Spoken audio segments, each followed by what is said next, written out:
এভাবে যে অভিনেতা সিদ্দিককে মারধর করে পুলিশে সোপর্দ। কিছু ছবি আসছে। আওয়ামী লীগ নেতা ও অভিনেতা সিদ্দিককে কারা কি করেছে, কি ঘটেছে, নেপথ্যে কারা? জয় বাংলার স্লোগানে বইরা যাইব এই দেশ। আওয়ামী লীগ 100তে 100 আইব যদি নির্বাচন দেয়, তা আওয়ামী লীগকে ঠেকানোর লোক আল্লাহ ছাড়া কেউই নাই। দর্শক, এবার ঝড়ের বেগে এগিয়ে আসছে আওয়ামী লীগ। কোনো বাধা মানবে না, যেহেতু আওয়ামী লীগের পক্ষে নয় কথা বলেছে জেনারেল ওয়াকারুজ্জামান। দক্ষিণ এশিয়ায় শান্তি আনতে গেলে শেখ হাসিনার কোনো বিকল্প নেই। শেখ হাসিনাকেই আবার প্রধানমন্ত্রী করতে হবে এবং ভারতবর্ষ করে ছাড়বে। আপনাদের কোনো শক্তি থাকলে আপনারা আটকে দেখান। এই সুযোগ ভারতবর্ষ ছাড়বে না। যে সুযোগ পাকিস্তান করে দিয়েছে, আপনাদের বড় ভাই যে সুযোগ করে দিয়েছে, এই সুযোগ ভারতবর্ষ ছাড়বে না। এবার আইজিপির কাছ থেকে, পুলিশের বড় কর্তার কাছ থেকে কিছু ভালো কথা অতঃপর জানা গেল। ভুয়া মামলায় জড়িত হলেও পুলিশ তাদেরকে হয়রানি করবে না। আইজিপি স্পষ্ট এই ব্যাপারে কথা বলেছে। শেখ হাসিনা উনি যেভাবে আন্তর্জাতিক হেলবিন তদবির শুরু করেছেন, তাতে বাজি উল্টে হয়তো আওয়ামী লীগের পক্ষে বাংলাদেশের জনগণের রায় চলে আসতে পারে। ডক্টর ইউনূসকে আর ক্ষমতা রাখতে চাইছে না বিএনপির আসল অবস্থান দিন দিন ফাঁস হয়ে যাচ্ছে, বের হয়ে যাচ্ছে, অথবা মুখ ফসকে বের হয়ে যাচ্ছে। অভিনেতা সিদ্দিককে গণধোলায়, হঠাৎ করে এই অভিনেতা সিদ্দিককে কে বা কারা গণধোলায় দিলেন এবং কোথায় গণধোলায় দিলেন, এইবার এই বিষয় নিয়ে আমরা পর্যালোচনা এবং তদন্ত করে বেশ কয়েকটি খুবই গুরুত্বপূর্ণ তথ্য এবং ভিডিও ফুটেজ পাই, যা আজকের ভিডিওতে সেগুলোই এক এক করে ধারাবাহিক তুলে ধরার চেষ্টা করব। যদিও আজকের ভিডিওটা কিছুটা বড় হতে পারে, তবে আজকের ভিডিওতে জানতে পারবেন এই অভিনেতা সিদ্দিককে নিয়ে এমন কিছু অজানা গুরুত্বপূর্ণ গোপন তথ্য থাকতেছে আজকের ভিডিওতে, যা জানলে আপনিও ইতিমধ্যে অবাক হতে বাধ্য। সেই সাথে আরো জানতে পারবেন বর্তমান বাংলাদেশের রাজনীতির প্রেক্ষাপট আসলে কোন দিকে যাচ্ছে। বন্ধুরা চলুন, ভিডিওতে আজকে আর বেশি কথা বাড়াবো না, সরাসরি আজকে আমরা চলে যাব মূল ভিডিওতে। আর সেখানে আজকে আমরা দেখব কে বা কারা কেন গণধোলায় দিলেন এই অভিনেতা সিদ্দিককে। আওয়ামী লীগ নেতা ও অভিনেতা সিদ্দিককে কারা কি করেছে, কি ঘটেছে, নেপথ্যে কারা, ধন্যবাদটা কারা পেতে পারে? দর্শক, আপনারা জানেন যে বাংলাদেশে সন্ধ্যার কিছুক্ষণ আগে থেকেই প্রায় সবগুলো মিডিয়া শিরোনাম করেছে এভাবে যে অভিনেতা সিদ্দিককে মারধর করে পুলিশে সোপর্দ। কিছু ছবি আসছে। তো দর্শক, এটা কেমন শিরোনাম? আমি প্রথমে এই জায়গাটায় বিরোধিতা করছি যে অভিনেতা সিদ্দিক মানে কে? সে কোথায় কি অভিনয় করেন? অভিনয় থেকে তিনি বিদায় নিয়েছেন অনেক আগে। সিদ্দিক একজন আওয়ামী লীগ কর্মী বললেও ভুল হবে, তাকে নেতাও বলা যায়, যেহেতু তার পোস্ট পজিশন নাই, এই কারণে আমি তাকে কর্মী বললাম। শিরোনামটা এভাবে করা যায় না, আওয়ামী লীগ কর্মী সিদ্দিককে মারধর করে থানায় সোপর্দ। অভিনেতা সিদ্দিক মানে কি? এটা হচ্ছে মানে এই যে মিডিয়ার যে দালালি, এই জায়গাটা এখনো সংশোধন হতে পারেনি। এই জায়গাটা আমাদের প্রতিবাদ করতে হবে। যে লোক আওয়ামী লীগের নমিনেশন চায়, বারবার আওয়ামী লীগের নমিনেশনের জন্য চেষ্টা করে, নৌকার টিকিটে নির্বাচন করতে চায়, এবং যে লোক আওয়ামী লীগের জন্য এতটাই অনুগত, যিনি দল যদি নমিনেশন নাও দেয় তারপরে সে কখনো আওয়ামী লীগ ছেড়ে যাবে না, একদম পিওর আওয়ামী লীগ, যার রক্ত আওয়ামী লীগ। অভিনেতা সিদ্দিকের নিজের একটা বক্তব্য যে তিনি নাকি পিওর আওয়ামী পরিবারের সন্তান, সব রক্ত বাইর করে দিলেও রক্ত থেকে আওয়ামী লীগের নাম যাবে না। তো এই কথা বলেছেন সিদ্দিক। তো এরকম একজন লোককে আপনি অভিনেতা সিদ্দিক বলে চালিয়ে দেন কেন ভাই? আওয়ামী লীগ নেতা সিদ্দিক বা পিওর আওয়ামী লীগ সিদ্দিক এইভাবেই শিরোনাম করতে পারেন না? লজ্জা লাগে? কোনো দালাল মার খেলে সাংবাদিক, কোনো আওয়ামী দালাল মার খেলে কখনো কখনো ব্যবসায়ী, আবার শিক্ষক, অথচ তার আওয়ামী পরিচয়টা লেখা হয় না। তো এরকম, এটা হচ্ছে আওয়ামী লীগকে মারা। আবার কোনো বাটপার, কোনো প্রতারক, কোনো লম্পটকে যদি জনগণ উত্তম মাধ্যম দেয়, তখন তাকে বানায় মুক্তিযোদ্ধা, যে মুক্তিযোদ্ধাকে মারধর করেছে। কোনো জুলাই আগস্ট বিরোধী কোনো পান্ডা যদি বক্তব্য দেয়, তাকে যদি কেউ বক্তব্য থামিয়ে দেয়, তখন বলে যে মুক্তিযোদ্ধাকে থামিয়ে দিয়েছে। মানে এই বাটপারিগুলো মিডিয়ার ছাড়তে হবে। প্রথমে এই জায়গাটা আমাদের হিট করতে হবে, শিরোনামে আপত্তি। এজন্য আমাদের প্রচার করতে হবে যে আওয়ামী লীগ নেতা বা আওয়ামী লীগ কর্মী সিদ্দিক জনরোষের শিকার। কোনো মিডিয়া যদি জুলাই স্পিরিট ধারণ করে তাহলে এভাবে শিরোনাম করতে পারে না। একজন পিওর আওয়ামী লীগ দাবি করা, যার রক্ত আওয়ামী লীগ বলে নিজেকে দাবি করেন, তাকে আলাদা করলো, যার রক্ত আওয়ামী লীগই থেকে যাবে। তার প্রতি এত প্রেম কেন? যেই দলটা গণহত্যা চালিয়েছে, যেই দলটা লক্ষ লক্ষ মানুষকে আহত করেছে, হাজার হাজার মানুষকে পঙ্গু করে দিয়েছে, যেই দলটা 1.5 থেকে 2,000-এর বেশি মানুষকে হত্যা করেছে, যেই দলটা শতাধিক শিশুকে হত্যা করেছে, ঘরের মধ্যে গুলি করে, হেলিকপ্টার দিয়ে গুলি করে শিশু হত্যা করেছে, সেই দলের পিওর কোনো কর্মী, সেই দলের কোনো নেতা, সংসদ সদস্য, প্রার্থী, এদেরকে যদি জনগণ রাস্তাঘাটে দেখে 2-1টা চড় থাপ্পড় দেয়, সেটাকে আপনি এইভাবে দেখেন কেন? এটা একদম স্বাভাবিক। এরকম গণহত্যাকারী দলের একজন সেলিব্রিটি বা জনপরিসরে এই ফ্যাসিবাদ আমলেও যারা এভাবে আওয়ামী লীগ করতো, আওয়ামী লীগকে নর্মালাইজ করতো এই সিদ্দিকের মতো লোকেরা, তাদেরকে হাতের পাশে পেলে 2-4টা চড় থাপ্পড় দিবে, এটা একদম প্রত্যাশিত। আমরা নিষেধ করি, কিন্তু এটা মানুষ করবে, এই ক্ষোভ মানুষের মধ্যে থাকবে। এটাকে মিডিয়াগুলো এভাবে দেখছে কেন? এটা হচ্ছে আমাদের আপত্তির জায়গা। এরপরে আসেন ঠিক হয়েছে, উচিত হয়েছে কিনা। দেখেন, প্রথমে জনগণের যে অনুভূতি বা জনগণের যে ক্ষোভ, গণহত্যার যে চিত্র, এটা ভেসে উঠলে আওয়ামী লীগ নাম শুনলেই আপনি খেপে যাবেন এবং চড়থাপড় দিতে চাইবেন, এটা আমরা জানি, এই অনুভূতিকে শ্রদ্ধা রাখি। তারপর আমি যে কথাটা বলতে চাই যে আওয়ামী লীগ, পিওর আওয়ামী লীগ, রক্তে আওয়ামী লীগ, এরকম যাই হোক না কেন, যেমন ইরেজ জাকেরকে অনেকে গ্লোরিফাই করতে চান, তিনি জুলাই আন্দোলনে আওয়ামী লীগের পক্ষে ছিলেন না, দ্যাটস রাইট, কিন্তু গত 15 বছর আওয়ামী লীগের পক্ষে বয়ান উৎপাদন করেছেন, আওয়ামী লীগকে নর্মালাইজ করেছেন, হাসিনা, এই মিডিয়াগুলোকে হাসিনাময় করেছেন, বা মিডিয়া পাড়া, এই ফিল্ম পাড়া, অভিনেতা পাড়া, অভিনেত্রী পাড়া, এগুলোকে এই সব জায়গায় হাসিনার ফেসিজমকে নর্মালাইজ করতে যারা ভূমিকা রেখেছেন, তাদের মধ্যে ইরেজ জাকের একজন ছিলেন। এগুলোকে এত সহজে ছাড় দেওয়া যাবে না। তো এই সিদ্দিক, ইরেজ জাকের, এদের বিষয়ে যদি আমরা এতটা সিম্পেথেটিক হই, তাহলে পলিটিক্যালি আওয়ামী লীগ নাই, কিন্তু কালচারালি আওয়ামী লীগ থেকে যাবে, এবং ওই কালচারাল আওয়ামী লীগের উপর ভিত্তি করে আবার ফেসিবাদ ফিরে আসবে। এই জন্য এদের প্রতি সিম্পেথেটিক হওয়া যাবে না। তবে এটাও মনে রাখতে হবে যে সিদ্দিকের কোনো পদ পদবি ছিল না, এবং তিনি ওই সাকিব আল হাসান বা ওই টাইপের কোনো গুন্ডা বা বাটপার ছিলেন না। দালালি করতেন, আবার তার মধ্যে কিছু ইতিবাচক দিক ছিল। তিনি অভিনেতা ছেড়ে দিয়েছিলেন ধর্মীয় কারণে, এটা একটা অ্যাপ্রিসিয়েট করার মতো দিক, এবং ভিন্ন মতাবলম্বী অনেকের সাথে চলতেন। তো এই জায়গাগুলোতে আমি মনে করি যে একটা রিকনসিলিয়েশনের জায়গা একটা অংশের জন্য আমাদের খোলা থাকা দরকার। তো সিদ্দিকরা ওই ক্যাটাগরিতে, সিদ্দিকরা ওই যতই রক্তে আওয়ামী লীগ বলুক, ওটা হাসিনা থাকতে বলেছে, তাকে এনসিপি বা কেউ একটা পোস্ট পজিশন ধরিয়ে দিলে, ক্ষমা চাওয়ার পর, রিকনসিলিয়েশনের পর তাদেরকে অন্য জায়গায় রিপেট্রিশন করা যাবে। এদেরকে কেনা বা এদেরকে অন্য জায়গায় সেট করে দেওয়া কোনো ব্যাপার না। আমি জানি, এদেরকে চিনি, সিদ্দিক কত টকসমক্ষ আপনারা দেখেছেন না, ওদের কোনো ব্যাপার না। অতএব এই ধরনের লোকদেরকে না মেরে তাদেরকে রিকনসিলিয়েশনের মাধ্যমে অন্যভাবে রিপেট্রিয়েট করা যায় কিনা, এটা ভাবা যেতে পারে। একই সাথে যেহেতু তার আওয়ামী লীগ করেছে, আওয়ামী লীগের এমপি ক্যান্ডিডেট ছিলেন, নমিনেশন চেয়েছিলেন, তিনি পাননি, বারবার চেষ্টা করেছিলেন, তো এই লোকগুলো জনরসে পড়লে আমরা সিম্পেথেটিক না হই। ওভারঅল আমরা কারো গায়ে হাত দেওয়া সমর্থন করি না, ধরিয়ে দিতে পারে, মামলা করতে পারে, পুলিশকে গ্রেপ্তার করার জন্য বলতে পারে, আবার জনগণের অনুভূতিকেও আমরা রেসপেক্ট করি। তবে হ্যাঁ, এই শামসুদ্দিন চৌধুরী, মানিক বা এই টাইপের যদি কাউকে পাওয়া যায়, তাদেরকে একদম জায়গা মতো টিপ দিয়ে গলিয়ে দেওয়া, এটা ঠিক আছে। কারণ ওরা অমানুষ। যারা মানুষ তাদের জন্য মানবাধিকার, যারা শুয়োরের বাচ্চা ওদের জন্য কোনো মানবাধিকার হতে পারে না। কিন্তু সিদ্দিকরা ওই ক্যাটাগরি না। ছোট পর্দার অভিনেতা সিদ্দিকুর রহমান, এই অভিনেতা সবার আগে পরিচয় আসবে আওয়ামী লীগ, তাকে অভিনেতা হওয়ার কারণে মেরেছে? এই সিদ্দিক হাউসফুল সহ বিভিন্ন সিরিজে অভিনয় করেছেন, এই সব কারণে কি তাকে মারা হয়েছে? না, সিদ্দিককে মেরেছে আওয়ামী লীগ হওয়ার কারণে। কারা মেরেছে? ছাত্রদল মেরেছে। ছাত্রদলকে ধন্যবাদ জানাই। ছাত্রদল, বিএনপি শত সমালোচনা করলেও এইসব জায়গায় ওদের কিছু অবদান আছে, এই জায়গাটাকে আমরা অ্যাপ্রিসিয়েট করি।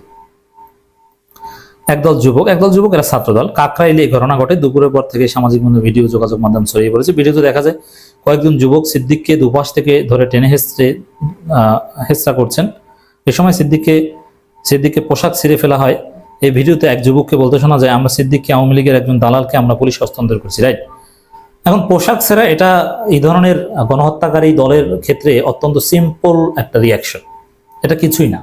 সিদ্দিকের পোশাক ছিঁড়েছে কেন? তিনি কি ইন্তেকাল করেছেন? তারা হাত পাকে ভেঙে ফেলেছে, অথচ আমার ভাইদের চোখ উপড়ে ফেলেছে, হাত কেটে ফেলেছে, পা কেটে ফেলেছে, শরীর দ্বিখণ্ডিত করে ফেলেছে। বুকে গুলি করে বুক ঝাঁঝরা করে দিয়েছে। সিদ্দিককে তেমন কিছুই করেনি, জাস্ট একটু টানা হেঁচড়া পোশাক ছেড়ে গিয়েছে। It's very simple reaction. এটা কিছুই না ভাই, এটা কিছুই না। সিদ্দিকের ভাগ্য ভালো যে ভদ্র ছেলেদের হাতে পড়েছে, এই ছেলেরা পুলিশে দিয়েছে, বড় কোনো ঘটনা ঘটায়নি, রক্তাক্ত হয়নি, এক জায়গা থেকে এক ফোঁটা রক্তও বের হয়নি। তবে এটা নিয়ে মায়া কান্নার কিছু নেই। সিদ্দিককে রমনা থানায় নেওয়া হচ্ছে বলে গণমাধ্যম নিশ্চিত করেছেন। তাই আমি সর্বশেষ খবর অনুযায়ী আমি যখন কথা বলছি তখন পর্যন্ত কোনো মামলায় তার গ্রেপ্তার দেখানো হয়নি। তবে মামলার সুযোগ থাকলে মামলা দেখাতে হবে, আর মামলার প্রেক্ষাপট বা এরকম অপশন না থাকলে মামলা করা যাবে না। তবে এই যে ঘটনা যতটুকু ঘটেছে, একজন আওয়ামী লীগকে ধরে এভাবে শিক্ষা দেওয়া এবং ভিডিও করে ছড়িয়ে দেওয়া পোশাক ছাড়া, এটা আমি মনে করি এই আওয়ামী লীগের লেসপেন্সারদের জন্য, ফেসিস্টদের দালালের জন্য একটা শিক্ষা, যে জনগণ ওদেরকে সামনে পেলে তাতে এই অভিনেতা হোক আর ক্রিকেটার হোক, জনগণ চুমা দিবে না, উচিত শিক্ষা দেবে। তো এটা ওভারঅল ভালো হয়েছে। তবে সিদ্দিকের মতো লোকদেরকে ক্ষমা চাওয়ার পর তাদের রিকনসিলিয়েশনের মানসিকতা রাখতে হবে। আসসালামু আলাইকুম রহমতুল্লাহি অবরকাতুহু। সম্মানিত দর্শক, আপনারা যারা আমেরিকাতে আছেন তারা তো জানেনই, আর যারা আমেরিকার বাইরে আছেন, বাংলাদেশে বা অন্য কোনো দেশে, তারাও হয়তো শুনেছেন যে মার্কিন যুক্তরাষ্ট্র এমন একটা দেশ যেখানে টাকা দিয়ে অনেক কিছু করা সম্ভব, আইন পাল্টানো সম্ভব, আইন করা সম্ভব। নিজের দেশের মধ্যে অর্থাৎ আমেরিকাতে যারা বসবাস করেন তারাও অনেক কিছু করতে পারেন টাকা খরচ করে। শুধুমাত্র কিছু ক্রিমিনাল কেস ছাড়া প্রায় সব ক্ষেত্রেই সরকারি আইন কানুন থেকে শুরু করে আরও অনেক কিছু আমূল বদলে দেওয়া যায় যদি আপনি টাকা খরচ করেন। 2 নম্বর হলো যে আমেরিকার সঙ্গে অন্য দেশের যে সম্পর্ক, ওটি যদি কোনো পলিটিক্যাল কমিটমেন্ট না থাকে, যেমন ডোনাল্ড ট্রাম্পের একটা পলিটিক্যাল কমিটমেন্ট রয়েছে চীনের সঙ্গে, তো এরকম পলিটিক্যাল কমিটমেন্ট যদি সরকারের কর্তা ব্যক্তি না থাকে, সেক্ষেত্রেও টাকা খরচ করে আমেরিকাতে অনেক সরকারি সিদ্ধান্ত পাল্টে দেওয়া যায়। তো এই কাজগুলো করার জন্য আমেরিকাতে একটি প্রফেশনাল অর্থাৎ দক্ষ বিধি এবং ব্যবস্থা গড়ে উঠেছে। বড় বড় সামরিক ক্রয় বিক্রয়, তারপর তেল কোম্পানিগুলোর ব্যবসায়িক কার্যক্রম, কোনো একটি দেশের উপর ট্যারিফ নির্ধারণ, কোনো একটি দেশের রাজনীতির পালা পরিবর্তন, পট পরিবর্তন, কোনো একটি দেশের রাজনৈতিক দলকে উপরে উঠানো নামানো, কোনো একটি রাজনৈতিক দলকে ব্ল্যাকলিস্টেড করা, এই কাজগুলো করার জন্য সেখানে যে লবিস্ট ফার্মগুলো রয়েছে, আমেরিকার বাইরের অনেক বড় বড় দেশ, এমনকি রাশিয়া, এমনকি ইংল্যান্ড, তো রাশিয়া হলো প্রতিদ্বন্দ্বী প্রায় সমপর্যায়ের, আর ইংল্যান্ড হলো আমেরিকার দীর্ঘদিনের বিশ্বস্ত বন্ধু। তারাও শত শত লবিস্ট কোম্পানিকে নিয়োগ করে বিলিয়ন বিলিয়ন ডলার, মানে 1 বিলিয়ন, এখন আমাদের বাংলাদেশে প্রায় 10,000 কোটি টাকারও বেশি, এরকম বিলিয়ন বিলিয়ন ডলার বিদেশি রাষ্ট্রগুলো এই আমেরিকান লবিস্ট ফার্মের পেছনে ব্যয় করে। আমাদের দেশের জাতীয় পার্টি, আমাদের দেশের বিএনপি, আমাদের দেশের আওয়ামী লীগ, জামাত, সবারই লবিস্ট গ্রুপ রয়েছে আমেরিকাতে।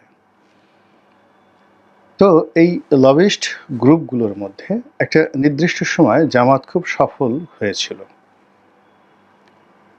আবার আরেকটি সময় অর্থাৎ 1996 থেকে 2001 পর্যন্ত, এই সময়টিতে এই লবিস্ট ফার্ম ব্যবহার করে বিএনপির বিরুদ্ধে আওয়ামী লীগ বেশ সফলতা লাভ করেছিল। কিন্তু বিএনপি আমেরিকাতে লবিস্ট ফার্ম নিয়োগ করে এ যাবৎকালে কোনো সফলতা অর্জন করেছে সেই 1991 থেকে আজ অবধি আমার কাছে সেটা ধরা পড়েনি। এখানে বিএনপির আমেরিকার যে মিশন বা সফলতা যদি ধরেন, তাহলে মুশফিক ফজল আনসারী, উনি সেই হোয়াইট হাউসের যে প্রেস কনফারেন্স, সেখানে উপস্থিত হয়ে তিনি যে প্রশ্নগুলো করতেন আওয়ামী লীগ রেজিমের বিরুদ্ধে, এটাই আমার কাছে মনে হয়েছে বিএনপির সবচেয়ে বড় সফলতা। এর বাইরে আমার যতটুকু জানা আছে, আমি যতটুকু বুঝেছি বা আমার দিব্য দৃষ্টি যেইভাবে অনুমান করতে পারে, তাতে করে আমেরিকাতে বিএনপির কোনো স্ট্রং লবিস্ট গ্রুপ নেই। বিএনপির সঙ্গে আমেরিকার সম্পর্ক স্থাপন করা, বিএনপি নেতাদের সঙ্গে আমেরিকার সম্পর্ক স্থাপন করা, আগামীতে রাষ্ট্র ক্ষমতা পরিচালনায় আমেরিকার যে জায়গাগুলো একেবারে কে পয়েন্ট, সেই কে পয়েন্টের সঙ্গে কেমন সম্পর্ক হবে সেই বিষয়ে আমি সুস্পষ্টভাবে কোনো লবিস্ট ফার্মকে কাজ করতে আমেরিকাতে দেখিনি এখন পর্যন্ত। আর এটা এতটা প্রকাশ্য যেখানে গোপন করার কিছুই নেই, সবাই মোটামুটি বুঝতে পারে। হয়তো বিএনপির পক্ষ থেকে নিয়োগ করা হয়েছে, নিয়োগ দেওয়া হয়েছে, তারা সফলতা দেখাতে পারেনি, টাকাটা জলে গিয়েছে। অথবা বিএনপির যখন দুঃসময় ছিল, এই সময়টিতে বিএনপি যাদেরকে বিশ্বাস করেছিল, টাকা দিয়েছিল, সেই টাকা তারা হয়তো মেরে দিয়েছে। এর ফলে কি হলো, বিএনপি সম্পর্কে অতীতে আমেরিকার যে নেতিবাচক ধারণা ছিল সেটি এক চুলো আমেরিকা সেখান থেকে সরে আসেনি।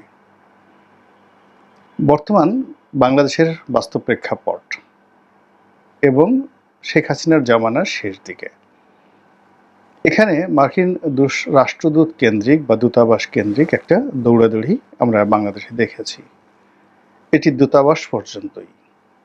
কিন্তু মার্কিন সরকারের যে উচ্চতর যে জায়গাগুলো, সেই জায়গাগুলোতে আসলে নক করার মতো এরকম ব্রিলিয়ান্ট, মানে যেই আগে যে উসমান ফারুক সাহেব ছিলেন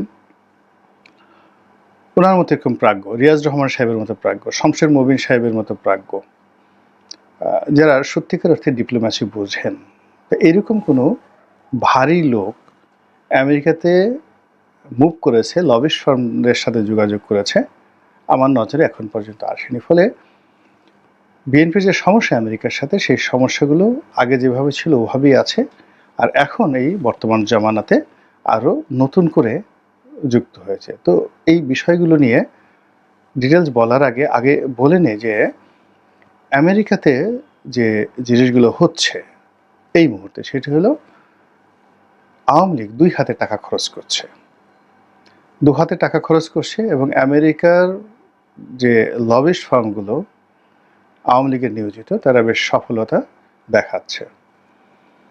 এবং সফলতা দেখিয়ে তারা যে কাজটি করছে সেটি হলো বাংলাদেশের যে জঙ্গি তকমাটি, যেটি শেখ হাসিনার জামানাতে এই যে বাংলাদেশে যে জঙ্গি নাটক হতো, এটাকে আমেরিকার প্রশাসন জামাতের কারণে, জামাতের লবিস্ট গ্রুপের কারণে তারা প্রায় নিউট্রাল হয়ে গিয়েছিল, যে বাংলাদেশে আসলে শেখ হাসিনা বেশি নাটক করে, এখানে আসলে অত জঙ্গি নেই। কিন্তু সেই জায়গাটি আবার এই 5ই আগস্টের পরে হয়তো জামাতের ইনভেস্টমেন্ট কমে গেছে, বা জামাত সেখানে তাদের যে কার্যক্রম সেটা আগের মতো করে চালাচ্ছে না। ফলে কি হলো, পুরো ফাঁকা মাঠে গোল দিয়ে যাচ্ছে আওয়ামী লীগ।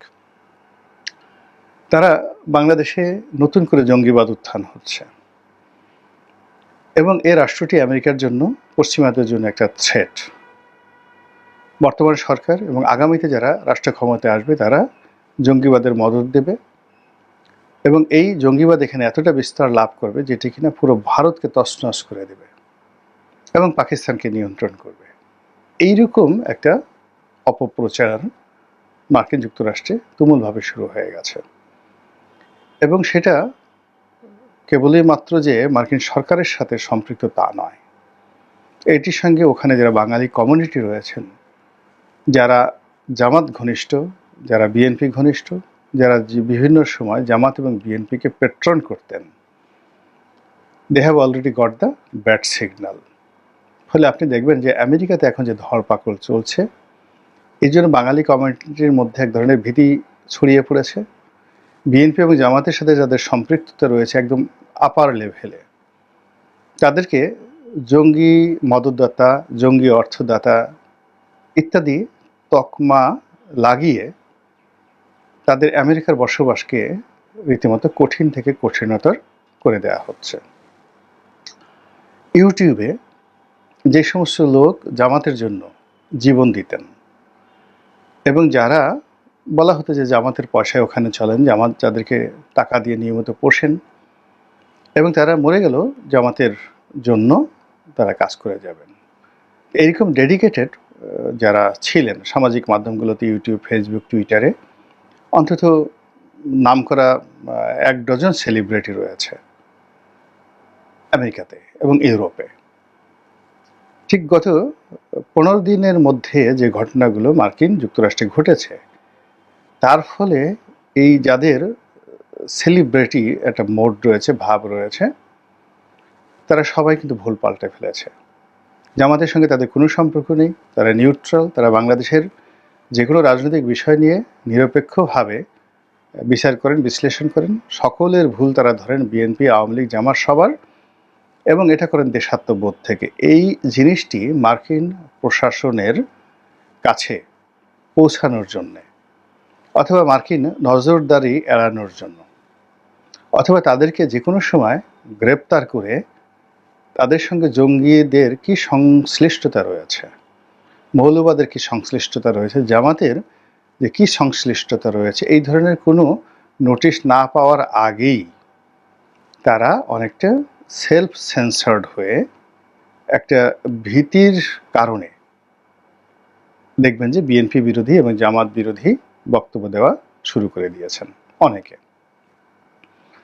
এবং এটা জামাতের জন্য বাংলাদেশের রাজনীতির ভেতরে এবং বাইরে সর্বনাশ ডেকে নিয়ে আসবে। এর কারণ হলো এই দলটি মূলত তাদের যে সফলতা, জামাত, এটি মূলত বুদ্ধিবৃত্তিক লেভেলে তারা এই জিনিসটি করেছে 2012 সনের পর থেকেই। তাদের বাঁশের কেল্লা, তাদের পেপার পত্রিকা, তাদের লেখনী, কিংবা এই যে ফেসবুক, ইউটিউব থেকে শুরু করে যত জায়গাতে যত বক্তা আছে, সবার সঙ্গে কিন্তু তারা একটি সম্পর্ক রক্ষা করেছে। তো বাংলাদেশে যারা আছে, যারা জামাতের পক্ষে কথা বলছেন, মুহূর্তের মধ্যে সেটা ইউরোপের এবং আমেরিকার যে সিকিউরিটি সিস্টেম, এআই নিয়ন্ত্রিত, এখানে জামাত শব্দটির সাথে সম্পৃক্ত আরও কিছু শব্দকে ট্যাগ করে তারা এরকম একটা সিস্টেম দাঁড় করিয়েছে যে এখন যে লোকটি আগে জামাতের কথা বললে 1 লাখ ভিউ হতো, 1 লাখ লোক তাদের দেখতো ফেসবুকে বা ইউটিউবে, সেটা এখন রিভার্স হয়ে যাচ্ছে, 10,000, 15,000 এই ভিউতে চলে আসছে। সেম ডক্টর মোহাম্মদ ইউনূসের ক্ষেত্রে, অন্তর্বর্তীকালীন সরকারের ক্ষেত্রে।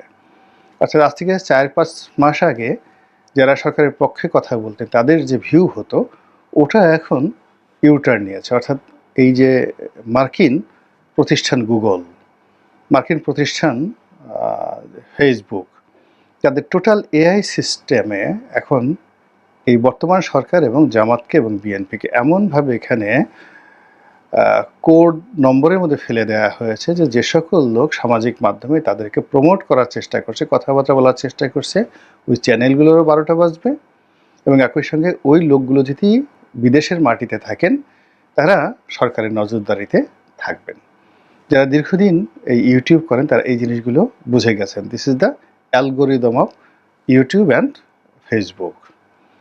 ফলে আপনি দেখেন যে রাতারাতি অনেক কিছু হচ্ছে। তো এখন যে মাধ্যম ব্যবহার করে জামাত শক্তিশালী হলো, বিএনপি শক্তিশালী হলো, সেই মাধ্যমগুলো যদি তাদের জন্য বুমেরাং হয়ে যায়, এবং যে মুখ দিয়ে একসময় মানুষ জামাতের প্রশংসা করতো, যারা করতেন তারা যদি এখন জামাতকে গালাগাল করেন, ওটা একেবারে রীতিমতো, আপনি যদি কোনো একটা মুখে নিজের হাতে মেকআপ করে পৃথিবীর সবচেয়ে দামি কসমেটিক্স লাগিয়ে দেন, ঠিক সেম হাত দিয়ে যখন ওই মুখে যখন আপনি দুর্গন্ধযুক্ত কোনো কসমেটিক্স লাগান, তখন যার মুখে লাগানো হলো তার যে মানসিক অশান্তি যারা দেখলো, এবং যেহেতু আপনি সৌন্দর্য তৈরি করেছেন, এবারে মেকআপ আর্টিস্ট, তো কাজে আপনি খুব ভালো করে জানেন যে আমি এইভাবে তাকে মেকআপ করে বড় করেছি, কাজে এই জায়গাটাতে যদি আমি কালিমা লিপ্ত করি, এখানে আমি কলম লাগাই, তাহলে তার সর্বনাশ হয়ে যাবে।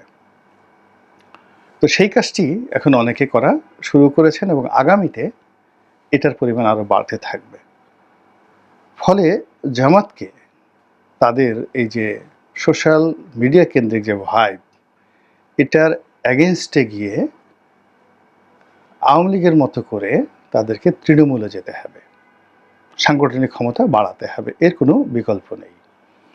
আবার অন্যদিকে যেহেতু আওয়ামী লীগ এখন যাকে বলা হয় ফিল্ডে নেই, তারা এই জামাতের মতো, জামাত যখন বিরোধী দলে ছিল তাদের মতো এখন সোশ্যাল মিডিয়া নির্ভর তারা যে সকল কাজকর্ম দেশের বাইরে থেকে করতে পারছে অতি সহজে।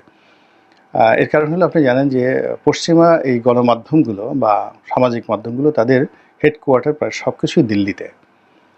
তো সেখান থেকে আওয়ামী লীগ যত সহজে এখানে পেট্রোনাইজ করতে পারছে, কিংবা ধরুন জামাত একজন লোককে পুষছেন যে ঠিক আছে তোমাকে আমি মাসে $1000 দেব তোমার সংসার চালানোর জন্য, এটা ইটস এ টিপস, হাদিয়া। এখন আওয়ামী লীগ বলল যে তোমাকে আমি $2000 দেব, আর তার সঙ্গে সঙ্গে তোমার যে ঋণ আছে সেই ঋণ বাবদ আমি তোমাকে এইভাবে $20,000 দিয়ে দিলাম।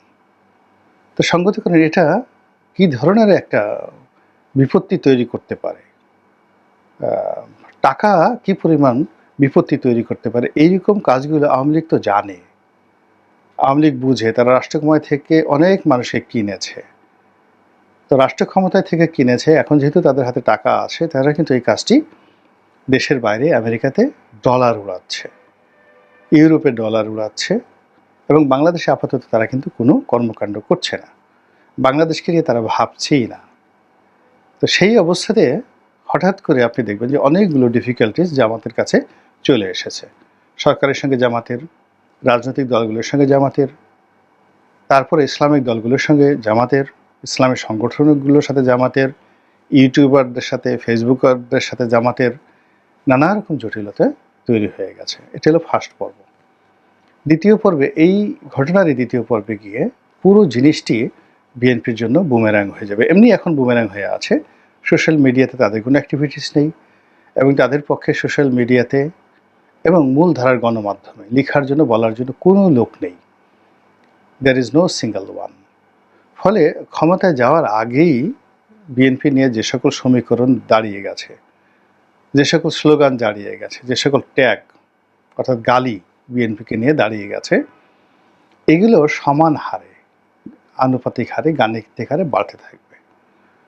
এরপর বিএনপি বাংলাদেশে যে কাজগুলো করছে সেটা হলো আসলে সৈয়দ বংশের সঙ্গে সৈয়দ বংশের আত্মীয়তা হয়। সৈয়দ বংশ যদি মেথরের সঙ্গে গিয়ে খাতির করতে যায় তাহলে সৈয়দ বংশ আর থাকে না, সেটা মেথরের ডেভেলপমেন্ট হয়, কিন্তু সৈয়দ বংশ মেথরের পর্যায়ে নেমে আসে।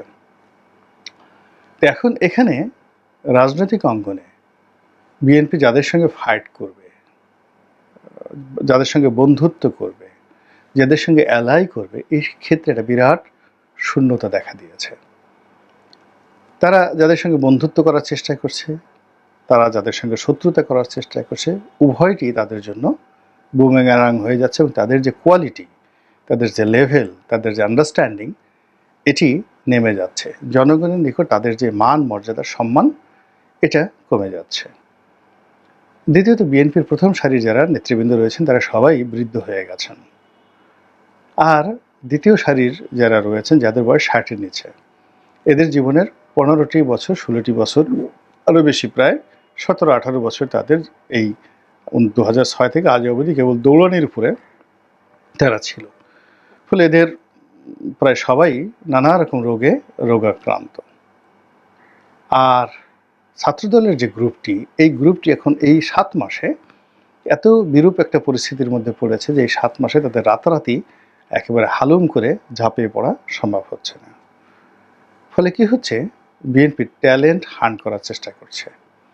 প্রশ্নটিত রাজনৈতিক যে সকল নেতৃবৃন্দ রয়েছেন, যাদের ইমেজ আছে, যাদের ভয়েস আছে, কণ্ঠ আছে, আলটিমেটলি তাদের অনেকের সঙ্গে বন্ধুত্ব করার চেষ্টা করছেন। তার সঙ্গে সঙ্গে নন কনভেনশনাল অনেক ছোট ছোট রাজনৈতিক দল, রাস্তার দল, তাদের সঙ্গে তারা বৈঠক করার চেষ্টা করছেন। এর সব কিছুই বিএনপিকে তার অবস্থান থেকে নামিয়ে আনা হচ্ছে। এখন আপনি জানেন যে বিএনপি একটা রয়্যাল বেঙ্গল টাইগার, সে হরিণ ছাড়া কোনো কিছু খায় না। হঠাৎ করে দেখা গেলেন যে সে ইঁদুরের পিছে পিছে ঘুরছে, ইঁদুর খাবে আজকে। তো এই রয়্যাল বেঙ্গল টাইগার ইঁদুর খাওয়ার জন্য ঘুরছে, তখন কেমন হবে আপনার কাছে দেখলে দৃশ্যটা? তো তদ্রূপ বিএনপি জামাতের সাথে বন্ধুত্ব করে, আওয়ামী লীগের সঙ্গে ফাইট করে, এটা হলো ইন জেনারেল। কিন্তু এখন বিএনপি জামাতের সঙ্গে ফাইট করছে, আর জামাতের সঙ্গে ফাইট করার জন্য সে যাদের সাহায্য নেওয়ার চেষ্টা করছে, তারা সকালে একবার জামাতের সাথে গোপনে বৈঠক করে বিকালে বিএনপির সাথে প্রকাশ্যে, তারপরের দিন বিএনপির সাথে গোপনে জামাতের সাথে প্রকাশ্যে। এর ফলে এই দুটো রাজনৈতিক দলের মধ্যে যে বৈকল্যতা তৈরি হচ্ছে, যেটি আগামী রাজনীতিটিকে তাদের জন্য ডিফিকাল্ট করে তুলবে। আর তাদের কাউন্টার এখন যারা রয়েছেন ডক্টর মোহাম্মদ ইউনূস এবং তার এনসিপি, সঙ্গত কারণেই তারা এই সুযোগটা হাতছাড়া করবেন না। আল্লাহ আমাদের সবাইকে হেদায়েত দান করুন এবং হেফাজত করুন। আসসালামু আলাইকুম ওয়া রাহমাতুল্লাহি ওয়া বারাকাতুহু। ধন্যবাদ প্রিয় দর্শকবৃন্দ, আমাদের ফুল ভিডিওটি দেখার জন্য আপনাকে জানাই অসংখ্য অসংখ্য ধন্যবাদ। তো বন্ধুরা, এতক্ষণ যে ভিডিও ফুটেজ দেখলেন যে অভিনেতা সিদ্দিককে গণধোলাই দিয়েছে, এই বিষয় নিয়ে যে ভিডিও ফুটেজ দেখতে পেয়েছেন, এই বিষয় নিয়ে আপনাদের কী মন্তব্য অবশ্যই কমেন্ট বক্সে কমেন্ট করতে ভুলবেন না। আর হ্যাঁ, এমন নিত্য নতুন আপডেট খবর সবার আগে পেতে চাইলে এখনই আমাদের এই পিচ্চি সাকিব ইউটিউব চ্যানেলটি সাবস্ক্রাইব করুন। ধন্যবাদ।